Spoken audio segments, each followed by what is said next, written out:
High friends, welcome to Shaman Looks. ఈరోజు వచ్చరికి చాలా రోజుల నుంచి ప్రింటింగ్ చేయట్లేదు కదా, ప్లెయిన్ శారీస్ మీద ప్రింటెడ్. అంతకుముందు ప్లెయిన్ లైన్స్ అమ్మాం మనం 1500 రూపీస్కి.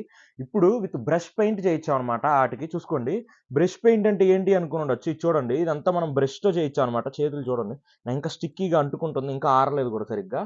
చూడండి, చాలా బాగుంది అనమాట. ఇట్లా పెయింట్స్ అనేది వచ్చింది. ఒకసారి ఓపెన్ చేసి చూపిస్తా చూడండి. ఒకటి చాలా బాగుంది శారీ అయితే, లుక్ వైజ్ అయితే జబర్దస్త్ లుక్ అనమాట. అసలు చాలా బాగుంది, అతుక్కుపోతుంది శారీ కూడా. చూసుకోండి అసలు ఎంత బాగుందో. మొత్తం చాలా అంటే చాలా బాగుంటుంది శారీ అంతా. ఇట్లా చూసుకోండి, మొత్తం ఇలా వచ్చేస్తుంది అనమాట లుక్ అయితే కనుక. శారీ మనకి ఇట్లా పళ్ళు వచ్చేస్తుంది. పళ్ళు పార్ట్లో కూడా మనకి ఇట్లా వచ్చేస్తుంది అనమాట. బ్రష్ పెయింట్ వస్తుంది పళ్ళు పార్ట్లో కూడా, బ్రష్ పెయింట్ వచ్చేస్తుంది. బ్లౌజ్ వచ్చేసరికి మనకి ప్లెయిన్ బ్లౌజ్ అనేది వస్తుంది. వీటిలో కలర్స్ వచ్చేసరికి చూసుకోండి, డిఫరెంట్ కలర్స్, డిఫరెంట్ బ్రష్ పెయింట్స్తో వేయించాం అనమాట. చూసుకోండి, ఇది మొత్తం బ్రష్ పెయింటెడ్ అనమాట. వీటిలో ఒక 2 బార్డర్స్ కూడా ఉన్నాయి. ఇది కూడా సేమ్ ప్రైస్కి ఇచ్చేస్తున్నాను నేను మీకు. And price of the sari వచ్చేసరికి మామూలు నీకు ప్లెయినే నేను 1500కి అమ్మాను. బట్ ఇప్పుడు బ్రష్ పెయింట్తో కలిపి ఇంకెక్కువ ఉండొచ్చు. బట్ నేనైనా ఆఫర్లో పెడుతున్నాను. ఆఫర్లో ఎంత కేవలం 1250 రూపీస్, 1250 రూపాయలకి ఇంత వర్త్ ఆఫ్ శారీస్ అంటే కళ్ళు మూసుకొని తీసుకోండి. వీటిలో ఏది నచ్చితే స్క్రీన్ మీద కనిపిస్తున్న నెంబర్కి మెసేజ్ చేయండి. లైక్ చేయండి, షేర్ చేయండి, సబ్స్క్రైబ్ చేసుకోండి. Thank you.